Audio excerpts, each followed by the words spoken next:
పిల్లలు, సోదరులు, సోదరీమణులందరికీ కూడా పేరు పేరున నా హృదయపూర్వకమైనటువంటి శుభములు, వందనములు తెలియజేస్తూ ఉన్నాను. ప్రియమైనటువంటి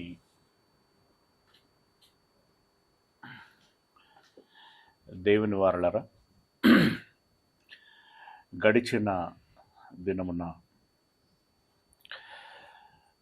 మనము చివరగా ధ్యానించినటువంటి విషయం ఏంటంటే, ప్రపంచమంతటా కరువు వచ్చింది. ఐగుప్తు దేశంలో కూడా కరువు వచ్చింది. యాకోబు కుటుంబం వాసం చేస్తున్నటువంటి కనాను దేశంలోనూ కరువు వచ్చింది. అయితే యోసేపు మూలముగా ముందు చూపుతో ఐగుప్తు దేశంలో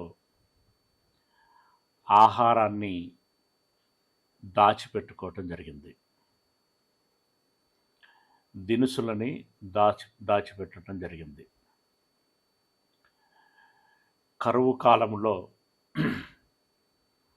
ప్రజలు యోసేపును సంప్రదించినప్పుడు గిడ్డంగులలో నుండి ఆహారాన్ని వారికి అందించటము జరుగుతున్నది. మిగిలినటువంటి దేశాల వారు కూడా ఆ సమాచారాన్ని పొందుకొని ఐగుప్తు దేశాన్ని సంప్రదిస్తున్నారు. ఆ వార్త కనాను దేశంలో ఉన్నటువంటి యాకోబుకు కూడా తెలిసింది. ఆయన తన పిల్లలకి పురమాయించి, ఐగుప్తులో ఆహారం దొరుకుచున్నదట, మీరు ఒకరి ముఖము ఒకరు ఎందుకు చూసుకుంటున్నారు, వెళ్ళి ఆహారమును కొనుక్కొని రండి అని చెప్పి తన పిల్లలకి చెప్పటము జరిగింది. అప్పుడు బెన్యామీను మినహా యోసేపు గారి అన్నలైన 10 మంది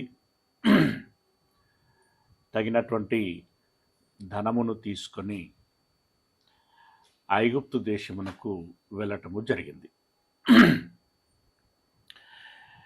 ఇక 42వ అధ్యాయము 5వ వచనము నుండి మనము ధ్యానిద్దాం. 42వ అధ్యాయము 5వ వచనము నుండి. ఆదికాండం. కరువు కనాను దేశంలో ఉండెను గనుక ధాన్యము కొనవచ్చిన వారితో కూడా ఇశ్రాయేలు కుమారులను వచ్చిరి. అంటే కనాను దేశంలో కరువు ఉంది. ఆ కరువును తీర్చుకోవటానికి కనాను దేశంలో నుండి అనేకులు ఐగుప్తు దేశమునకు వచ్చారు. వారితో పాటు ఇశ్రాయేలు కుమారులు కూడా వచ్చారు. అంటే యాకోబు గారి యొక్క కుమారులు కూడా వచ్చారు. అంటే ఇశ్రాయేలు అనవలసినటువంటి చోట యాకోబు అని ఎందుకు అంటున్నానంటే, యాకోబుకు మరొక పేరు ఇశ్రాయేలు బండగుర్తు. అయితే ఇశ్రాయేలు కుమారులందరికీ కూడా ఇశ్రాయేలీలు అనేటువంటి పేరు వచ్చింది కనుక కొన్నిసార్లు ఇశ్రాయేలు సమాజం అంతటిని ఏకవచనంతో ఇశ్రాయేలు అని కూడా పిలవటం జరిగింది. అలాంటి సందర్భంలో కన్ఫ్యూజన్ రాకుండా ఉండటం కోసం యాకోబు అని అప్పుడప్పుడు ప్రస్తావించటం జరుగుతుంది. యాకోబు పట్ల గౌరవం ఉంది. యాకోబు అనేటువంటి పదమునకు మోసగాడు అనేటువంటి అర్థము ఉన్నప్పటికీ మనము అలాంటి ఉద్దేశంతో, దృక్పథంతో ఈ పాఠాలలో సంబోధించుకోవటం లేదు. దయచేసి అది మీరు గమనించాల్సిందిగా మనవి చేస్తున్నాను. రైట్. ఇశ్రాయేలు కుమారులు వారితో పాటు వచ్చిరి. అప్పుడు యోసేపు ఆ దేశం అంతటి మీద అధికారి అయి ఉండెను. యోసేపు ఐగుప్తు దేశం అంతటి మీద అధికారి అయి ఉండెను. అతడే ఆ దేశ ప్రజలందరికీ ధాన్యము అమ్మకము చేయువాడు గనక యోసేపు సహోదరులు వచ్చి ముఖములు నేలను మోపి అతనికి వందనము చేసిరి. ముఖములు నేలను మోపి అతనికి వందనము చేసిరి. ప్రియులరా, యోసేపు గారు ఏ స్థితిలో నుండి ఏ స్థితిలోనికి ఎదిగాడు అనేటువంటి విషయాన్ని మనము గమనించి ఉంటున్నాం. అత్యంత సంపన్నమైనటువంటి దేశముగా తులతూగుచున్నటువంటి ఐగుప్తు దేశానికి ముఖ్య అధినేత అయ్యాడు. దేవుడు అతనికి తోడుగా ఉన్నాడు. అన్ని విషయాలలో ఆశీర్వదిస్తూ వస్తున్నాడు. ఇక యోసేపు బాలుడుగా ఉన్నప్పుడు తాను కనినటువంటి కళ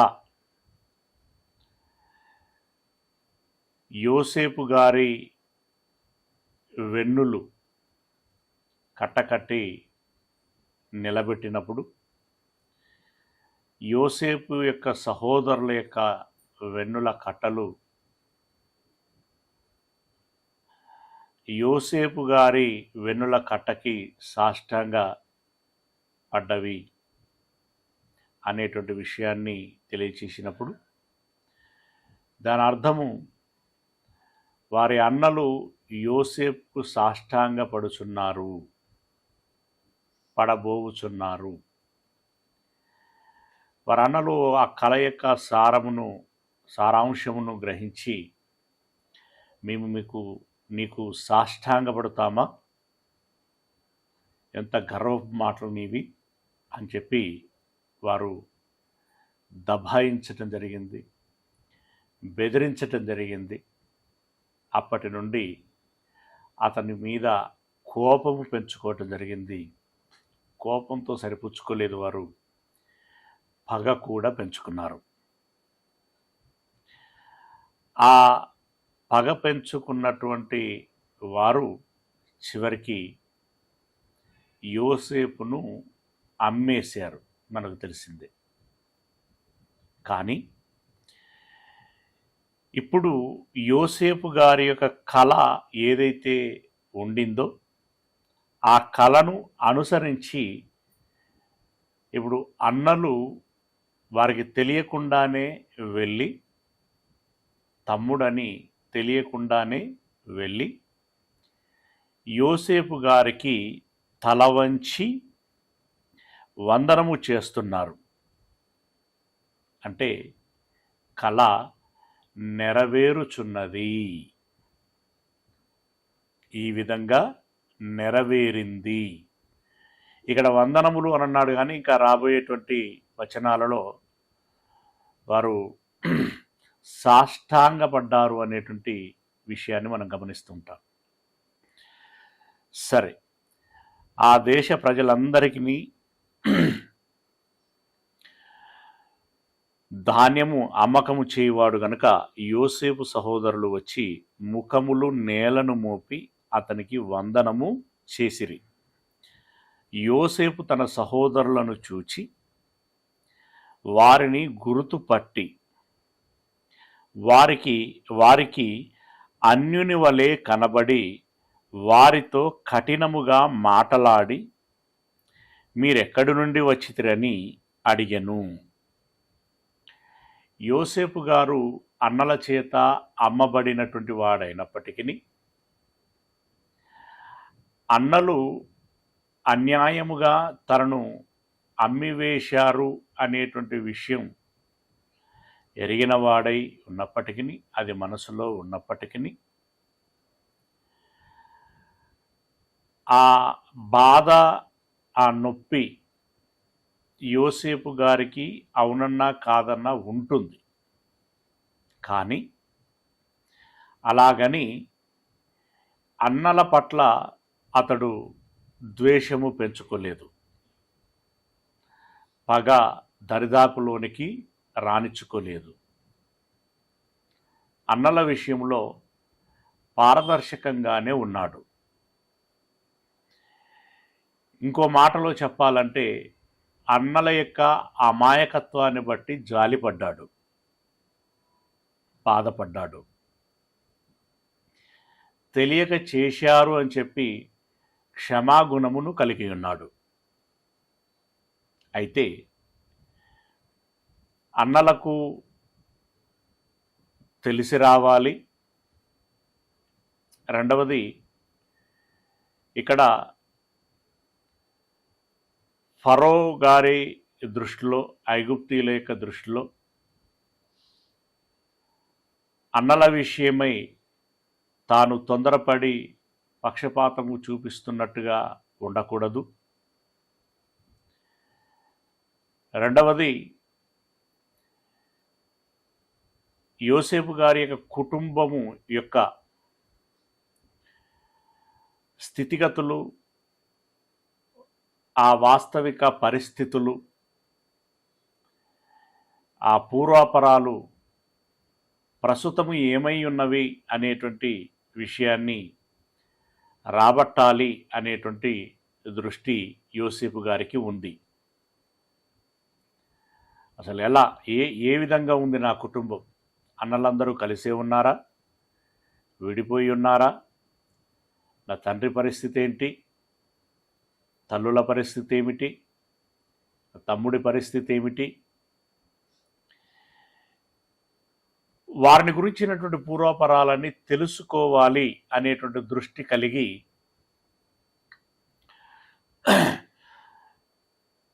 వారు నా సహోదరులు లేదా నేను వారి యొక్క సహోదరుడిని అనేటువంటి విషయము తెలియకుండులాగున యోసేపును గుర్తుపట్టనటువంటి ఆ సహోదరులు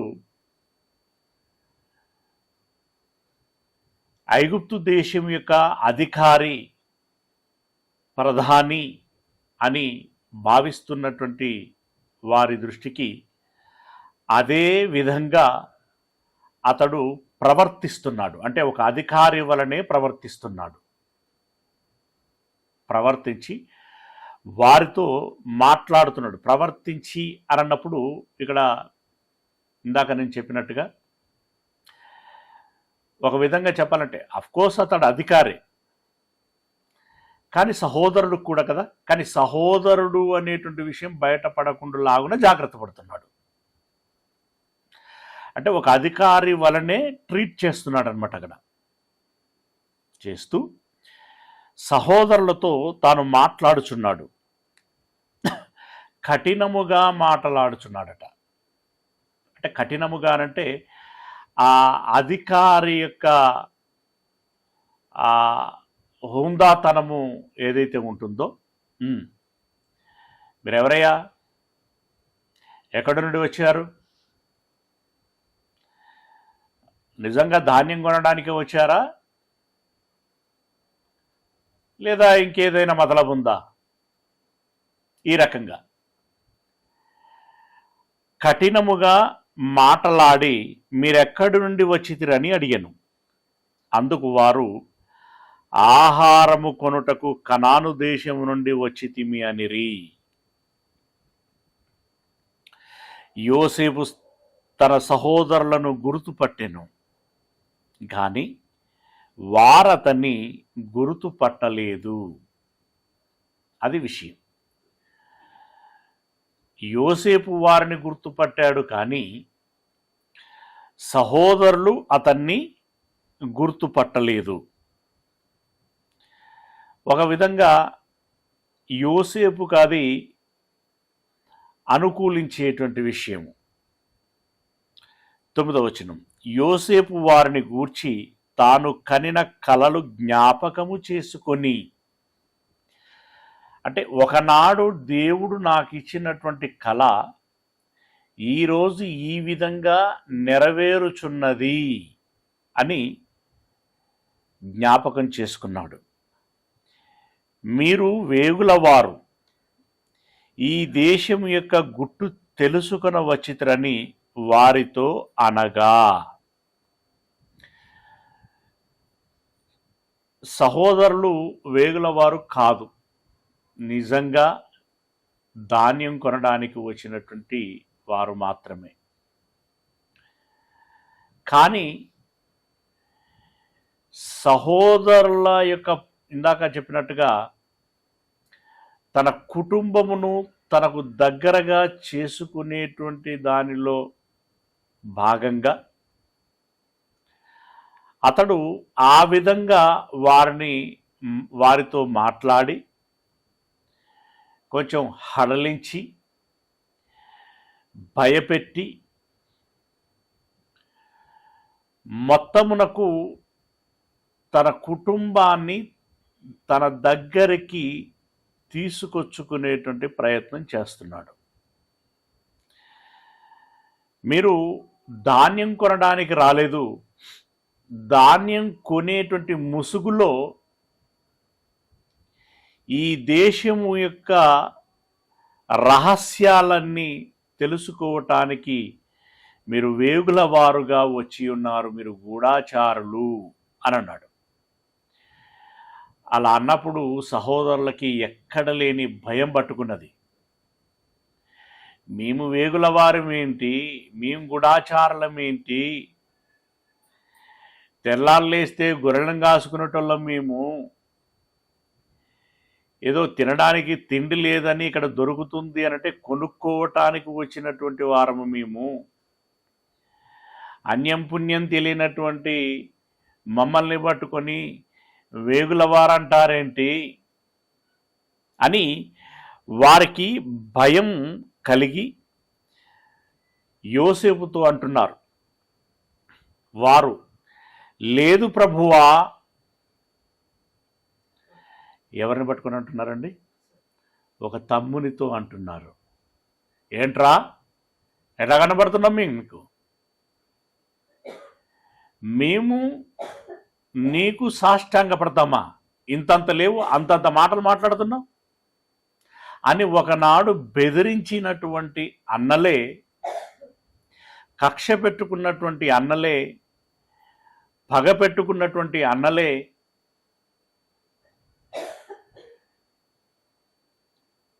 చంపాలనుకున్నటువంటి అన్నలే,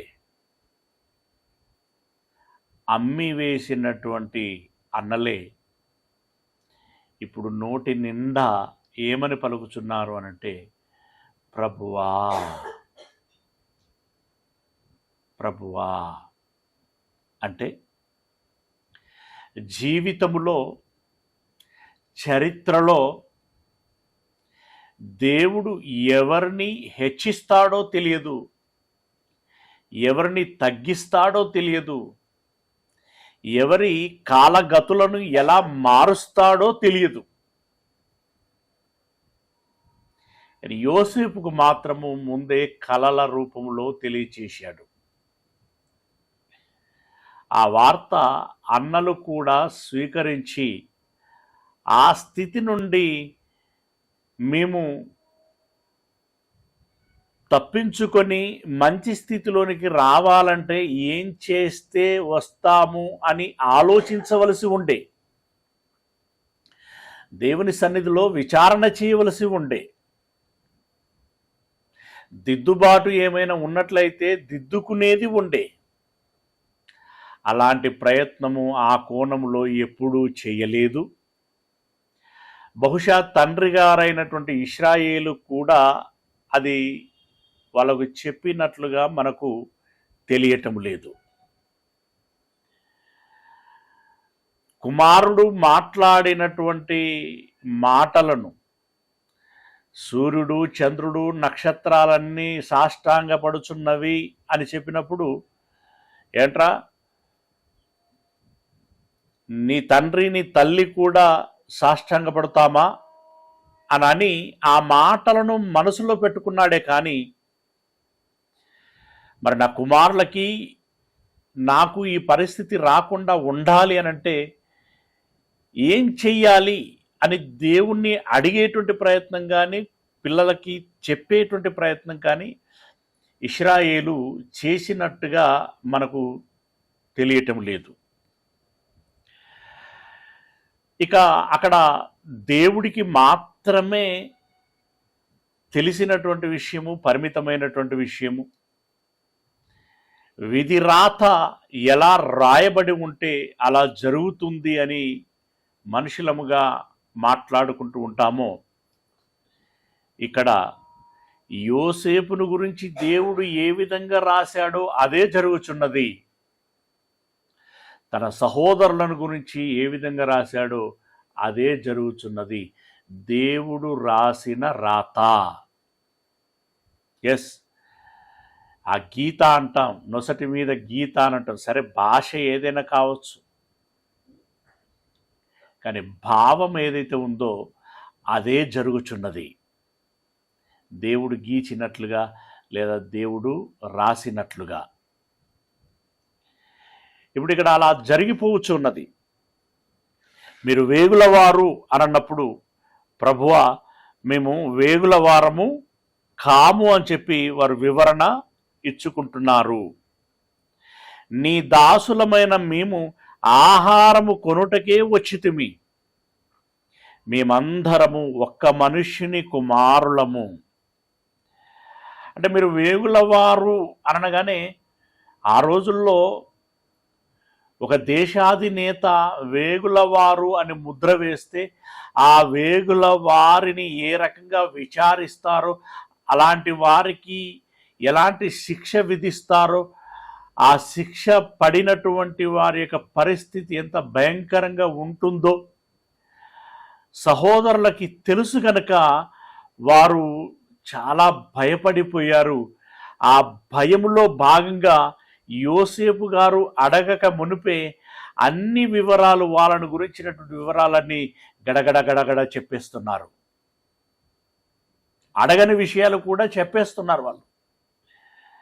ఎందుకంటే భయం, ఎక్కడ ముద్ర వేసేస్తారో, ఎక్కడ తీర్పు తీర్చేస్తారో, ఎక్కడ శిక్ష విధించేస్తారో, బాబోయ్ ఆ శిక్షలోనికి వెళ్ళకూడదు అనేటువంటి ఒక ఆ ఒత్తిడిలో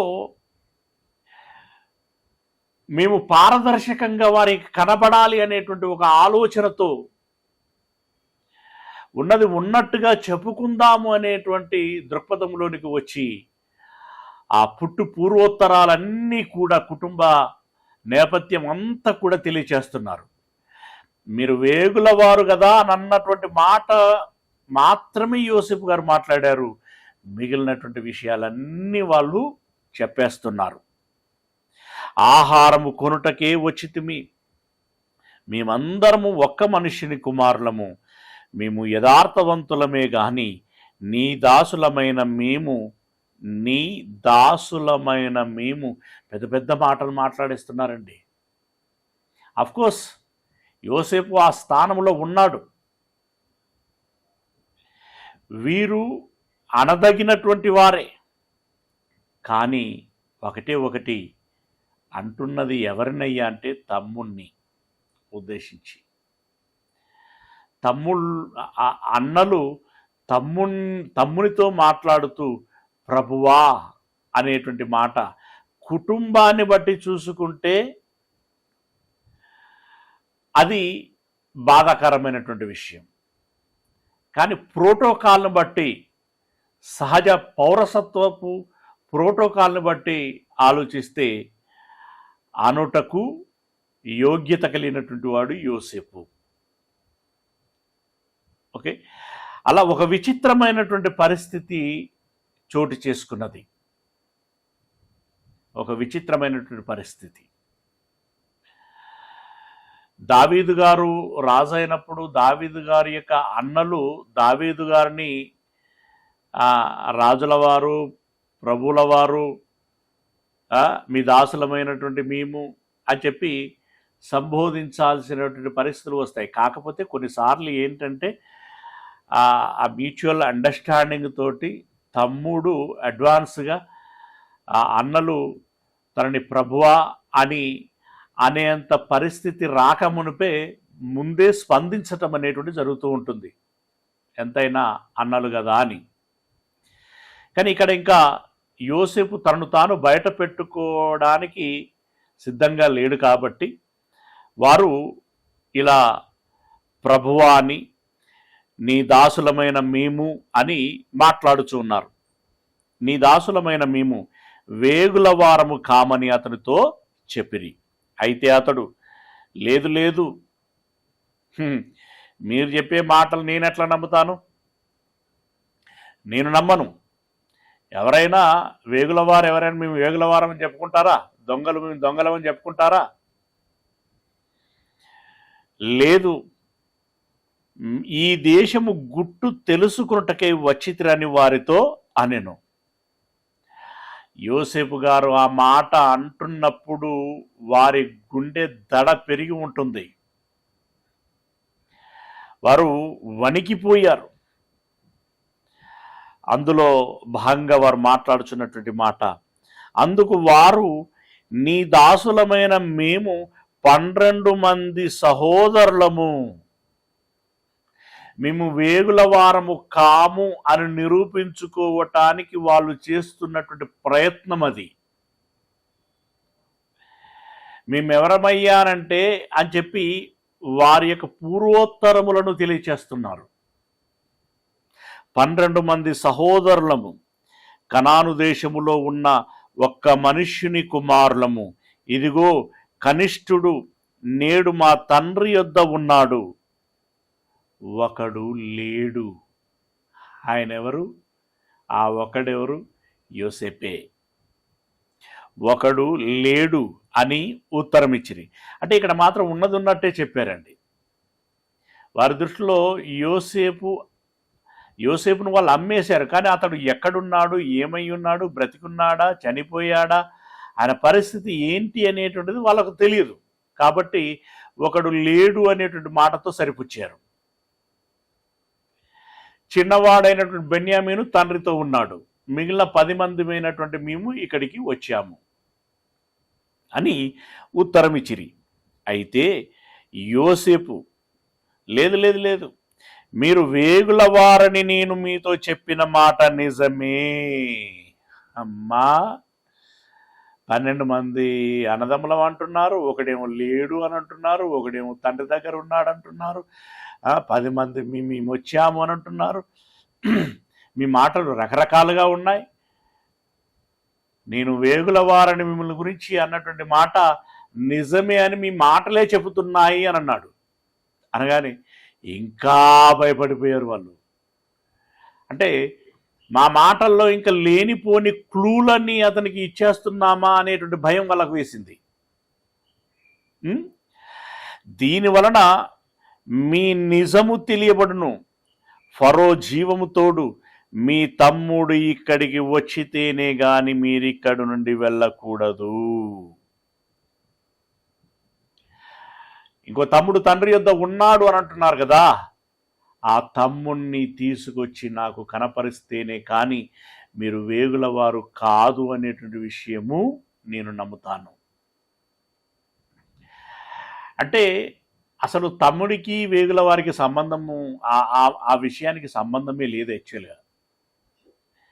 కానీ యోసేపు గారి ఎత్తుగడ ఏంటంటే తమ్ముణ్ణి చూడాలి అనేటువంటి ఒక ముచ్చట, ఒక కాంక్ష, తమ్ముణ్ణి తన దగ్గరికి రప్పించుకోవాలనేటువంటి ఒక కోరిక.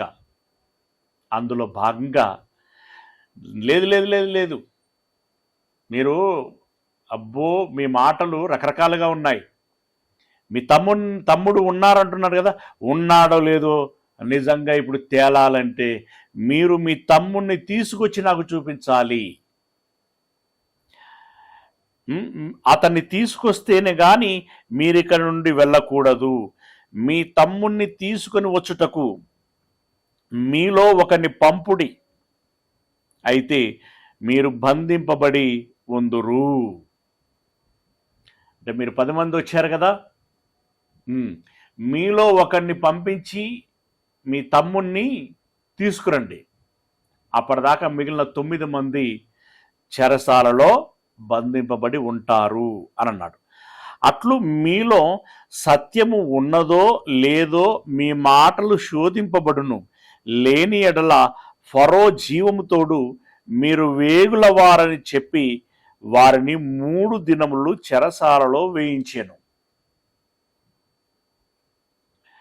మీలో ఒకరిని పంపించి తమ్ముడిని తీసుకురండి, అప్పటి వరకు మీరు ఇక్కడ చెరసాలలో ఉంటారని చెప్పినటువంటి యోసేపుకి వాళ్ళు ఏం చెప్పాలో పాలుపోనటువంటి పరిస్థితుల్లో మౌనంగా ఉన్నటువంటి వేళ వీళ్ళని తీసుకెళ్ళి జైల్లో పెట్టండి అని అన్నాడు.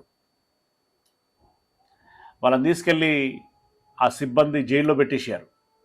ఎన్ని రోజుల దాకా ఉంచాడు అని అంటే 3 రోజుల దాకా ఉంచాడు.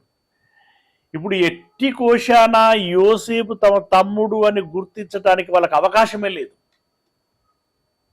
ఇప్పుడు జైల్లో పెట్టేశారు. జైల్లో పెడితే ఇప్పుడు అన్నలు ఏమనుకుంటారు, నిజంగానే మనము వేగుల వారం అని చెప్పి వాళ్ళు అభిప్రాయానికి వచ్చేసారు, మనల్ని జైల్లో పెట్టేశారు. ఆ 3 రోజులు ఒక మదనం. ఎట్లా చేద్దాం, మీ తమ్ముడిని పట్టుకురమ్మంటున్నారు, మరి మనలో ఒకళ్ళం వెళ్ళి పట్టుకొద్దామా, ఏం చేద్దాం అని చెప్పి, అంటే వాళ్ళు తగ్గే విధంగా, వారు ఒక అభిప్రాయమునకు వచ్చేటువంటి విధంగా, రాజీ పడేటువంటి విధంగా ఈ 3 రోజులు చెరసాలలో పెట్టి యోసేపు ఒక విధంగా వారి మీదికి ఒత్తిడి తీసుకొచ్చాడు. ఆ 3 రోజులు గడిచిన తర్వాత 18వ వచనం, 3వ దినమున యోసేపు వారిని చూచి, నేను దేవునికి భయపడువాడను, మీరు బ్రతుకున్నట్లు దీన్ని చేయండి. సరే, ఒకరిని పంపించి తీసుకురమ్మని చెబితే మీరు భయపడుచున్నారు కదా, నేను దేవునికి భయపడువాడను, నేను మరొక ఆలోచన ఇస్తున్నాను మీకు, ఇదైనా చేయండి అని చెప్పి, మీరు యథార్థవంతులైతిరా, మీ సహోదరులలో ఒకడు ఈ చెరసాలలో బంధింపబడవలను, మీరు వెళ్ళి మీ కుటుంబముల కరువు తీరుటకు ధాన్యము తీసుకొని పోవుడి.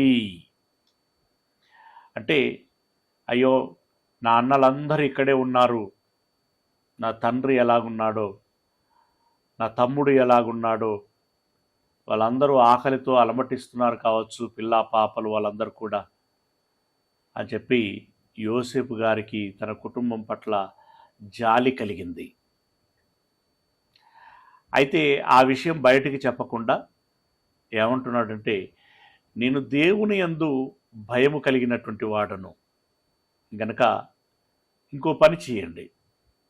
ఏంటంటే, అందరూ ఉండాల్సినటువంటి అవసరం లేదు, మీలో ఒకరిని ఇక్కడ ఉంచండి, మిగిలిన 9 మంది ఆహారాన్ని తీసుకొని వెళ్ళండి, దినుసులని తీసుకొని వెళ్ళండి, వెళ్ళి మీ కరువును తీర్చుకోండి,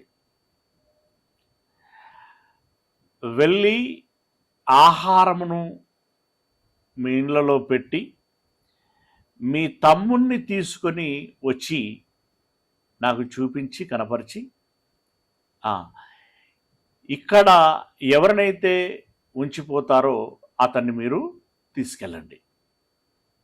ఈ తమ్ముడిని తీసుకురాలేదనుకోండి, ఇక ఇతని గురించి మీరు మర్చిపోవాలి అన్నట్టుగా మళ్ళొక బెదురు పెట్టి చెప్పాడు. ధాన్యమును తీసుకొని పోండి, మీ తమ్ముని నా యొద్దకు తీసుకుని రండి, అట్లు మీ మాటలు సత్యమైనట్టు కనబడును గనక మీరు చావరని చెప్పాను.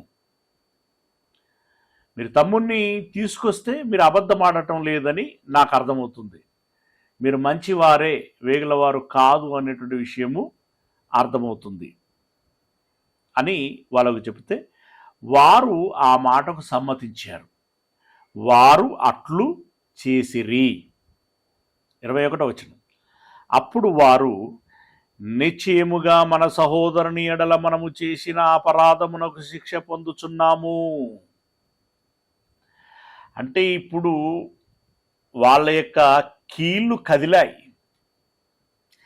నరాలు సడలాయి, కండరాలలో వణుకు పుట్టింది, శరీరమంతా కదిలిపోయింది. అప్పుడు ఆ బాధ వారిని ఏం చేయించిందంటే, ఆ భయం, ఆ వణుకు వాళ్ళని ఏం చేయించిందంటే, పూర్వము వారి యొక్క జీవిత చరిత్ర జ్ఞాపకం చేసుకునేటట్టుగా చేసింది. ఒక్కసారిగా బుర్ర గిర్రున తిరిగింది. తిరిగి ఒకానొక కాలములో మన తమ్ముణ్ణి మనము అన్యాయముగా అమ్మివేశాము కదా, దేవుడు ఆ శిక్షను ఇప్పుడు మన మీదికి తీసుకొచ్చాడు, ఆ అపరాధమును ఇప్పుడు మన మీదికి తీసుకొచ్చాడు. అందుకే ఈరోజు మనకి గతి పట్టుచున్నది. వాళ్ళు మొత్తం రివీల్ చేసుకున్నారు దాన్ని. ఒక విధంగా చెప్పాలంటే పాశ్చాత్తాపపడుచున్నారు అని అర్థం చేసుకోవచ్చు. పాశ్చాత్తాపపడుచున్నారు. అపరాధమునకు శిక్ష పొందుచున్నాము. అతడు మనలను బతిమాలుకొనినప్పుడు మనము అతని వేదన చూచియు, ఎంత తీవ్రమైన విషయం చూడండి గతం. ఇప్పుడు మనకు అనిపిస్తుంది నిజంగానే, అయ్యో తమ్ముళ్ళు అన్నలు తమ్ముని పాదాలకు సాష్టాంగ పడటం ఏంటి, తమ్ముణ్ణి పట్టుకొని అన్నలు ప్రభువా అని చెప్పి ప్రాధేయపడటం ఏంటి అని చెప్పి కొంచెం అన్నల పట్ల మనకు సానుభూతి, జాలి కలుగుతూ ఉంటుంది. కానీ పూర్వము చోటు చేసుకున్నటువంటి పరిస్థితులు మాత్రం చిన్నవి కాదు కదండి. పూర్వం చోటు చేసుకున్న పరిస్థితులు చిన్నవి కావు. దానితో పోల్చుకుంటే ఇది చిన్నదే. వీళ్ళు ఏదైతే ఇప్పుడు ఈ పొజిషన్లో ఉన్నారో అది చిన్నదిగానే మనకు కనబడుతుంది. అతడు మనలను బతిమాలుకొనినప్పుడు మనము అతని వేదన చూచియు వినకపోతిమి. నిజంగా గుంటలో పడేసినప్పుడు, గుంటలో పడేశారు, వీళ్ళు వెళ్ళి భోజనం చేసేస్తున్నారు. అప్పుడు యోసేపు పరిస్థితి ఎలాగుంటుందండి? భయాందోళనగా ఉంటుంది కదా. అయ్యో ఇప్పుడు నా పరిస్థితి ఏంటి, అయ్యో ఇప్పుడు నా పరిస్థితి ఏంటి, ఈ అడవిలో నన్ను పట్టించుకునేటువంటి వారెవరు, నన్ను చూసేటువంటి వారెవరు, నా కేకలు వినేటువంటి వారెవరు, నన్ను బయటకు తీసేటువంటి వారెవరు, నన్ను కాపాడేటువంటి వారెవరు, ఏమవుతాను ఏమవుతాను ఏమవుతాను అని చెప్పి ఎంత తల్లడిల్లి ఉంటాడండి, ఎంత భయానికి గురై ఉంటాడు, ఎంత ఒత్తిడికి గురై ఉంటాడు. ఆ తర్వాత అమ్మేశారు. ఎవరికి అమ్మేశారు? ఇష్మాయేలీలకు అమ్మేశారు. వాళ్ళ ముక్కు తెలియదు, మూతి తెలియదు, ముఖం తెలియదు. వాళ్ళు తీసుకెళ్ళి పోతీఫరుకు అమ్మేశారు. అతడెవరో ఇంకా తెలియదు. అతడు పనిలో పెట్టుకున్నాడు. పనిలో పెట్టుకున్నాడు కానీ ఇప్పుడు అతడు కుదురుకునేంత వరకు అతనికి ఒక నమ్మకము అనేటువంటిది రాదు కదా. అంతవరదాకా ఆయన యొక్క మానసిక స్థితి ఎలాగుంటుంది? చివరికి జైల్లో పడ్డాడు.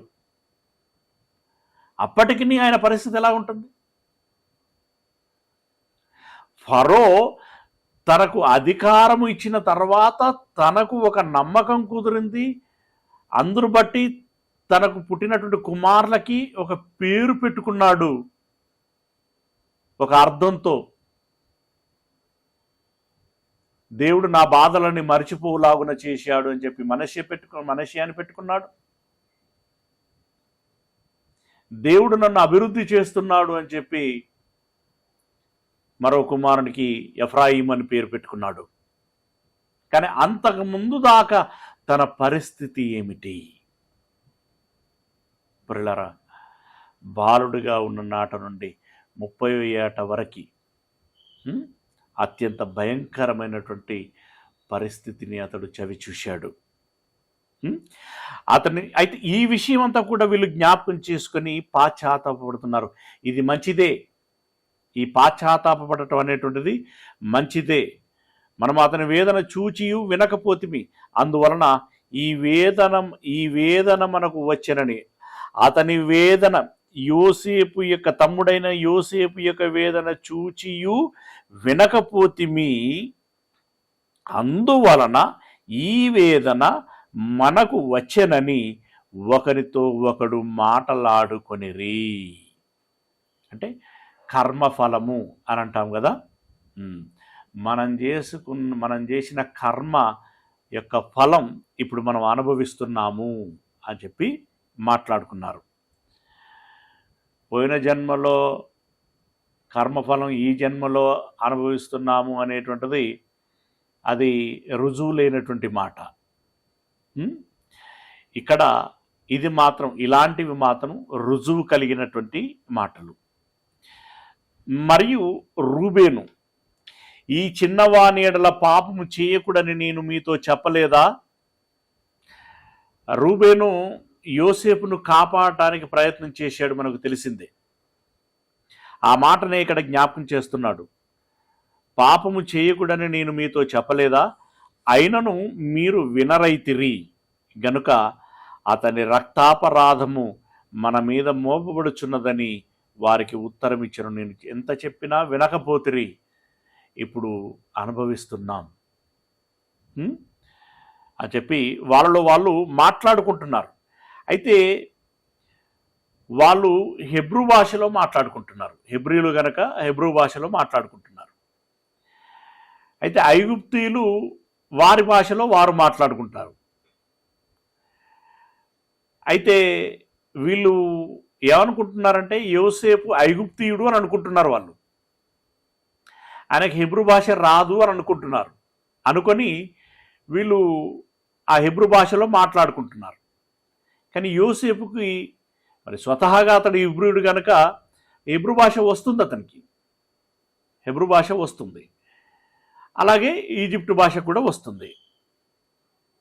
అయితే ఇతనికి హెబ్రూ భాష తెలియదు అనుకొని అన్నీ మాట్లాడుతున్నారు. కానీ యోసేపు అన్నీ వింటున్నాడు. అయితే ద్విభాషి వారి మధ్య ఉండెను, అంటే రెండు దేశాలకి సంబంధించిన భాష తెలిసినటువంటి యోసేపు వారి మధ్య ఉండెను గనుక తన మాట యోసేపు గ్రహించెనని వారు తెలుసుకొనలేదు. కనుకనే అన్నీ మాట్లాడేసుకున్నారు. ఇప్పుడు తమ్ముడికి వాళ్ళు చేసిన పొరపాటును వాళ్ళు గ్రహించారు. వారు పాశ్చాత్తాపపడుచున్నారు. పెద్దవారు, అన్నలు తాము తప్పు చేస్తున్నామని బాధపడుచున్నారు అనేటువంటి విషయం తాను గమనించినప్పుడు తనకు బాధేసింది, మొదటిది. రెండవది ఏంటంటే, ఆనాడు తనను అలా గుంటలో పడేసినప్పుడు కానీ అమ్మి వేసినప్పుడు కానీ మానసికంగా తాను ఎంత ఇబ్బంది పడ్డాను అనేటువంటి విషయం కూడా జ్ఞాపకం వచ్చింది. రెండు, తాను ఇబ్బంది పడినటువంటి విషయం జ్ఞాపకం వచ్చింది. అన్నలు పెద్దవారై చిన్నవాడైనట్టు నా విషయంలో పాశ్చాత్తాపపడుచున్నటువంటి విషయం కూడా వింటున్నప్పుడు అతనికి భావోద్వేగం కలిగింది. భావోద్వేగం కలిగి అతడు ఏం చేశాడట అంటే చూడండి 24వ వచనం, అతడు వారి యొద్ద నుండి అవతలకు పోయి ఏడ్చి, ఎందుకంటే విషయం బయటపడకూడదు కదా, విషయం బయటపడకూడదని చెప్పి వెళ్ళి రహస్యంగా ఏడ్చాడట. ఏడ్చి మరలా వారి యొద్దకు వచ్చి వారితో మాట్లాడి వారిలో షిమ్యోనును పట్టుకొని వారి కన్నుల ఎదుట అతన్ని బంధించెను. షిమ్యోనునే ఎందుకు పట్టుకొని ఉండుంటాడు అనంటే, పెద్దవాడు బాధ్యత వహించాలి తమ్ముళ్ళ క్షేమం విషయమై. అయితే రూబేను యోసేపు విషయంలో కాపాడాలని ప్రయత్నం చేశాడు, కానీ మిగిలిన వారు వినలేదు.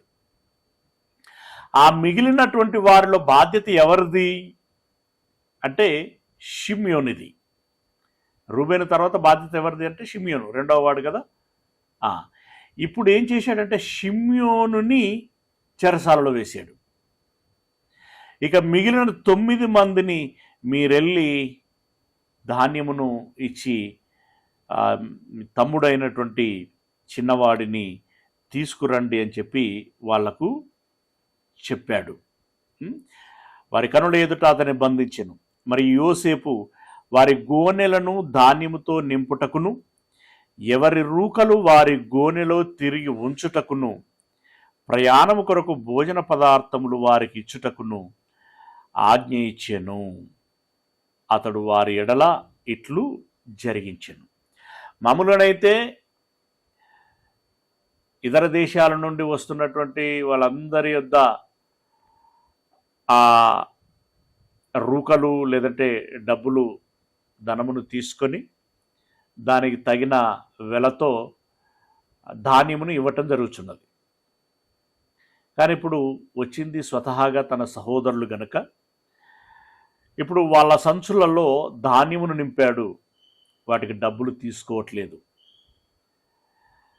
వాళ్ళ ధనమును వాళ్ళ సంచులలోనే కట్టి మూట కట్టించేసాడు, పెట్టి మూట కట్టించేసాడు. అప్పుడు మీకు రూకళ్ళు ఇవ్వబడ్డాయి, మీరు వెళ్ళండి అని చెప్పి వారికి చెప్పటం మూలంగా వారు వెళ్ళుటకు సిద్ధపడ్డారు. అయితే ఈ ధాన్యమును రూకలను ఇవ్వటమే కాకుండా తన సహోదరులు తిరుగు ప్రయాణములో ఆహారానికి అలమటించకూడదు, ఇబ్బంది పడకూడదు అనేటువంటి ఉద్దేశంతో వారి ప్రయాణములో వారి భోజన అవసరమును తీర్చులాగున ఆహారమును కూడా పంపించాడట. భోజనాన్ని కూడా పంపించేశాడు. అంటే ఇప్పుడు ధాన్యము వెళ్ళింది, ధనము తిరిగి వెళ్ళింది, అలాగే భోజన పదార్థములు కూడా వారికి ఇవ్వబడ్డాయి. 26వ వచనం, వారు తాము కొనిన ధాన్యమును తమ గాడిదల మీద ఎక్కించుకొని అక్కడ నుండి వెళ్ళిపోయిరి. అయితే వారు దిగిన చోట అంటే ఇక విడిది చేసిన చోట అని.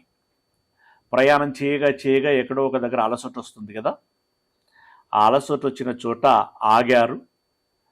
ఇక భోజనం చేద్దామని చెప్పి వారి ఒంటెల మీద గాడిదల మీద ఉన్నటువంటి ఆ సరుకును దించి వాళ్ళు చూసుకుంటున్నారన్నమాట. ఆ సమయంలో వాళ్ళు గమనించినటువంటి విషయం ఏంటంటే, వారు దిగిన చోట ఒకడు తన గాడిదకు మేత పెట్టుటకై తన గోనె విప్పినప్పుడు, అంటే సంచి, గోనె అంటే గోనె సంచి అని అంటాం కదా, అది గోనె విప్పినప్పుడు అతని రూకలు కనబడెను, అవి అతని గోనె మూతిలో ఉండెను. అంటే వెళ్ళిన తర్వాత వీళ్ళు సాధారణంగా ఏదో గాడిదకు మేత పెడదామని చెప్పేసి సంచి విప్పితే అందులో రూకలున్నాయి. ఇదిగో ఇవి నా గోనెలోనే ఉన్నవని తన సహోదరులతో చెప్పెను. అంతటా వారు గుండె చెదిరిన వారే జడిసి, ఇదేమిటి,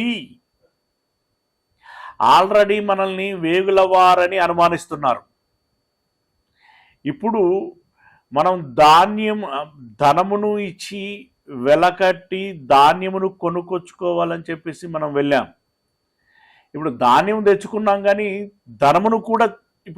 ధనము కూడా మనతోటే వచ్చింది. అంటే మళ్ళీ ఇప్పుడు ధనమును ఎత్తుకెళ్ళారు అనేటువంటి కేసు కూడా నమోదవుతుందేమో. వేగులవారు అనేటువంటి ముద్ర ఒకటి ఉంది, ఇప్పుడు ధనమును దొంగిలించామనేటువంటి ఇంకొక కేసు ఫైల్ అవుతుందేమో. అయ్యో, ఎంత ప్రమాదము జరిగింది, ఇక మన పని అయిపోయినట్టేరా, ఇక మనకు అసలు ఎట్టి కోశాన వారు క్షమించరు అని చెప్పి వాళ్ళకు ఒక్కసారిగా గుండె జడిసింది అని అంటున్నాడు ఇక్కడ.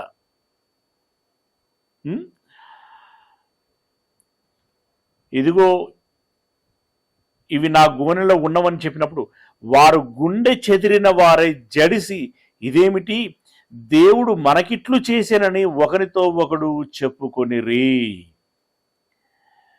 అంటే దేవుడు మాకేదో ప్రమాదము తీసుకొస్తున్నాడు, ఇబ్బందుల్లో పడేస్తున్నాడు, కష్టాల్లో పడేస్తున్నాడు అని చెప్పి వాళ్ళు అనుకుంటున్నారు. కానీ దేవుడు వారికి మేలు చేస్తున్నాడు.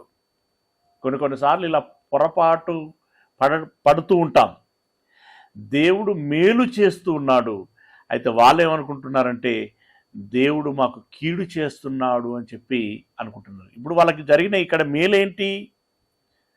మేలేమిటి అంటే, ఒకటి, తన తమ్ముడు వారిని గుర్తించాడు, తమ్ముడు ఒక విధంగా ప్రేమిస్తున్నాడు, మొదటిది. రెండవది, వారి ఆకలి తీరటానికి ఆహారం ఇవ్వబడింది. మూడవది, వారి యొక్క ధనము వారికి ఇవ్వబడింది. నాలుగవది, తన కుటుంబాన్ని తన దగ్గరికి యోసేపు రప్పించుకునేటువంటి ప్రయత్నం చేస్తున్నాడు. ఇన్ని మేలులు జరుగుతున్నాయి. అయితే ఇది వాళ్ళకు తెలియదు కాబట్టి వాళ్ళు ఏమనుకుంటున్నారంటే, మనము నేరం మీద నేరము మోపబడుచున్నాము, ఎంత ప్రమాదకరమైనటువంటి శిక్షలోనికి వెళ్ళబోతున్నాము అని చెప్పి వారు భయపడ్డారు. ఒకరితో ఒకరు చెప్పుకున్నారు. వారు కనాను దేశమందున్న తమ తండ్రి అయిన యాకోబు నొద్దకు వచ్చి తమకు సంభవించినది యావత్తును అతనికి తెలియజేసిరి.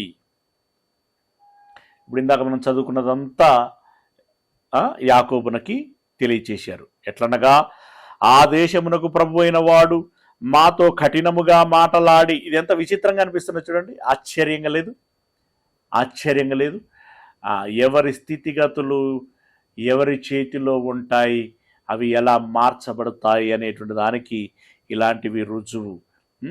తమ్ముడని ఎరగక అతన్ని గూర్చి తండ్రికి ఏమని పరిచయం చేస్తున్నానండి, ఆ దేశమునకు ప్రభు అయిన వాడు మాతో కఠినముగా మాటలాడి మేము ఆ దేశమును వేగు చూడవచ్చిన వారమని అనుకొనెను. అప్పుడు మేము యథార్థవంతులము, వేగుల వారము కాము, 12 మంది సహోదరులము, ఒక తండ్రి కుమారులము, ఒకడు లేడు. మా తమ్ముడు నేడు కనాను దేశమందు మా తండ్రి యొద్ద ఉన్నాడని అతనితో చెప్పితిమి. ఏం చెప్పారో అదే మళ్ళీ ఇక్కడ తండ్రికి చెప్తున్నారు. అయితే ఏం జరిగింది అనేటువంటిది ఇప్పుడు, ఎందుకంటే బెన్యామీనుని తీసుకెళ్ళాలి కదా. మరి బెన్యామీనుని తీసుకెళ్లాలంటే తండ్రికి అర్థం చేయించాలి విషయం, అందుకే ఇదంతా చెప్తున్నారు. అందుకు ఆ దేశ ప్రభు మమ్మను చూచి, మీరు యథార్థవంతులని దీని వలన నేను తెలుసుకుందును. మీ సహోదరులలో ఒకరిని నా యొద్ద విడిచిపెట్టి మీ కుటుంబములకు కరువు తీరునట్లు ధాన్యము తీసుకొని పోయి నా యొద్దకు ఆ చిన్నవాణ్ణి తోడుకొని రండి. అప్పుడు మీరు యథార్థవంతులే గాని వేగులవారు కారని నేను తెలుసుకొని మీ సహోదరుని మీకు అప్పగించేదను. అప్పుడు మీరు ఈ దేశమందు వ్యాపారము చేసుకోవచ్చునని చెప్పుకొనిరి. చెప్పే ననిరి అంటే ఆ దేశ ప్రభువు ఏమన్నాడు అనంటే, ఇదిగో మీరు వేగులవారని నాకు అనుమానంగా ఉంది, మీరు వేగులవారు కాదని తెలియాలి అనంటే ఇదిగో మీలో ఒకరిని ఇక్కడ ఉంచండి, మీరు ధాన్యం తీసుకుని వెళ్ళి మీ తమ్ముడైనటువంటి ఆ చిన్నవాడిని తీసుకొచ్చి నాకు కనపరిచి ఇక్కడ ఉంచినటువంటి మీ అన్నను, మీ సహోదరుణ్ణి మీరు తీసుకుని వెళ్ళొచ్చు అని అన్నాడు. అలా అని మరి షిమ్యోనుని అక్కడే ఉంచుకున్నాడు, అక్కడనే బంధించాడు, మాకు ధాన్యమునిచ్చి పంపించాడు అని చెప్పి యాకోబునకు అనగా ఇశ్రాయేలుకి వారు తెలియచేశారు. వారు తమ గోనెలను కుమ్మరించినప్పుడు ఎవరి రూకల మూట వారి గోనెలో ఉండెను. వారును వారి తండ్రియు ఆ రూకల మూటలు చూచి మరలా భయపడిరి. ఆల్రెడీ ఒకడి మూట విప్పినప్పుడే రూకలు బయటపడ్డాయి, అక్కడే వారి గుండెలు జడిశాయి. అయితే ఒకదానిలోనే పొరపాటుగా వచ్చిందేమని వాళ్ళు అనుకున్నారు. అయితే అన్నింటినీ ఇక్కడికి తీసుకొచ్చి చూస్తే తీరా అన్నింటిలో రూకలు ఉన్నాయి. ఆ రూకలను చూసినప్పుడు ఇప్పుడు సహోదరులు మాత్రమే కాదు, తండ్రి కూడా భయపడ్డాడు. అప్పుడు వారి తండ్రి అయినటువంటి యాకోబు వారిని చూచి, మీరు నన్ను పుత్రహీనునిగా చేయుచున్నారు. యోసేపు లేడు, షిమ్యోను లేడు, ఉన్న ఒకడైనటువంటి బెన్యామీనును కూడా తీసుకొని పోతామని అంటున్నారు. ఇవన్నీ నాకు ప్రతికూలముగా ఉన్నవని వారితో చెప్పాను. నన్ను పుత్రహీనునిగా చేసిస్తున్నారు. యోసేపుని ఎప్పుడో పోగొట్టుకున్నాను. ఇప్పుడు షిమ్యోనును అక్కడ వదిలిపెట్టేసి ఇచ్చారు. ఇప్పుడు ఉన్న బెన్యామీనును కూడా తీసుకెళ్తానంటున్నారు అని చెప్పి తన యొక్క మనోవేదన వారికి తెలియచేశాడు. ఇవన్నీ నాకు ప్రతికూలముగా ఉన్నవని వారితో చెప్పాను. అందుకు పెద్ద కుమారుడైన రూబేను, నేను అతన్ని నీ యొద్దకు తీసుకొని రాని ఎడల నా ఇద్దరు కుమారులను నీవు చంపవచ్చును. కనుక బెన్యామీనును నా చేతికి అప్పగించుము, అతన్ని మరలా నీ యొద్దకు తీసుకొని వచ్చి అప్పగించేదనని తన తండ్రితో చెప్పాను. అంటే తన తండ్రి బాధపడుచు ఉంటే పెద్ద కుమారుడు బాధ్యత తీసుకొని చెప్తున్నాడు, నాన్న మీరు భయపడకండి, బాధపడకండి, షిమ్యోనుని అలాగే బెన్యామీనుని మరలా జాగ్రత్తగా తీసుకొచ్చి అప్పగించేటువంటి పూచి నాది, ఆ బాధ్యత నాది. ఒకవేళ నేను తీసుకురాకపోతే నా ఇద్దరు కుమారులను నువ్వు చంపేయొచ్చు అని అన్నాడు. ఏమండి, రూబేన్ అన్నాడు కానీ యాకోబు చంపుతాడా అండి? ఒకవేళ యాకోబు చంపినా ఎవరిని చంపినట్టు? తన పిల్లలనే కదా. రూబేను పిల్లల్ని చంపితే ఎవరిని చంపినట్టు? యాకోబు తన పిల్లల్ని చంపుకున్నట్టే కదా. కానీ ఒక ధైర్యం కల్పించడానికి రూబేన్ ఆ మాటలు మాట్లాడాడు. అంటే నిజాయితీగానే మాట్లాడాడు. ఓకే, 38 వచ్చిన. అయితే అతడు, నా కుమారుని మీతో వెళ్ళనీయను. మీరు ఎన్నని చెప్పండి రా, నాకు నమ్మకం లేదు, నాకు భయం వేస్తుంది, నేను నా కుమారుని మీకు అప్పగించను, ఇవ్వను. ఇతని అన్న చనిపోయాను. వీళ్ళు ఒక తల్లి గర్భంలో పుట్టినటువంటి వారు యోసేపు, బెన్యామీను. ఆల్రెడీ యోసేపు చనిపోయాను. అంటే యోసేపు యాక్చువల్గా బ్రతికున్నాడు కదండి. బ్రతికున్నాడు అనే సంగతి తండ్రికి తెలియదు, అన్నలకు తెలియదు. ఇక వాళ్ళ దృష్టిలో ఏమయ్యాడో తెలియదు కాబట్టి చనిపోయిన వాడి కింద లెక్క అనమాట. ఇతని అన్న చనిపోయాను, ఇతడు మాత్రమే, బెన్యామీను మాత్రమే మిగిలి ఉన్నాడు. మీరు పోవు మార్గమున ఇతనికి హాని సంభవించిన ఎడల నెరసిన వెంట్రుకలు గల నన్ను మృతుల లోకములోనికి దుఃఖముతో దిగిపోవున్నట్లు చేయుదురని చెప్పాను. ఆల్రెడీ యోసేపు చనిపోయాడు. ఆ షిమ్యోనుని అక్కడ విడిచిపెట్టి వచ్చేసారు. వాడు వస్తాడో రాడో, వాడు ఏమైపోతాడో నాకు తెలియదు. ఉన్న ఈ బెన్యామీనును తీసుకెళ్తామంటున్నారు. నేను కనుక ఈ బెన్యామీనును మీకు అప్పగించేస్తే వీడు కూడా ఆ ఇద్దరిలో ఒకడైపోతాడు. ముగ్గురు పుత్రులని నేను కోల్పోయినటువంటి వాడనవుతాను. ఆ రకంగా నేను మానసికంగా విచారణ నొందుతూ కృంగిపోయి దుఃఖముతో మరణించి వెళ్ళిపోతాను. గనక బిడ్డలారా, నా కొడుకైనటువంటి బెన్యామీనుని మీ చేతికి అప్పగించను అని అన్నాడు. ఒక తండ్రిగా తన బాధని, తన ఆవేదనని ఆ విధంగా వ్యక్తం చేశాడు. అయితే వీళ్ళు ఆహారం తెచ్చుకున్నారు కాబట్టి తండ్రి యాక్చువల్గా యోసేపుకి ఇచ్చినటువంటి మాటను బట్టి బెన్యామీనుని తీసుకెళ్లాలనేటువంటి ఆలోచనతోటే అన్నలు ఉన్నారు. కానీ తండ్రి ఒప్పుకోవటం లేదు. అప్పుడు ఎటు తేల్చుకోలేనటువంటి పరిస్థితి. అయితే తినడానికి ఎలాగో ఆహారం ఉన్నది కనుక అలా తింటూ ఉండిపోయారు. ఎటు తెమలన్నటువంటి విషయంగా ఉండిపోయారు. మళ్ళీ వాళ్ళకి ఎప్పుడు ఒత్తిడి వస్తుంది, ఎప్పుడు వెళ్ళాలి, ఈ బెన్యామీనుని తీసుకెళ్ళాలి అనేటువంటి ఆలోచన వస్తుందంటే ఆహారము అయిపోయిన తర్వాత. అప్పటిదాకా వారు ఆ విషయాన్ని అలా హోల్డ్లో పెట్టారు, పాస్ చేశారనమాట. ఎందుకంటే తేల్చుకోలేనటువంటి పరిస్థితి. ఎట్లా తినడానికి ఉంది కాబట్టి అలా రోజులు గడిచిపోతున్నాయి. ఆ తర్వాత ఏమైంది ఏంటి అనేటువంటి విషయాన్ని రేపటి దినంలో మనం తెలుసుకునేటువంటి ప్రయత్నం చేద్దాం. ప్రార్థన చేసుకుందాం.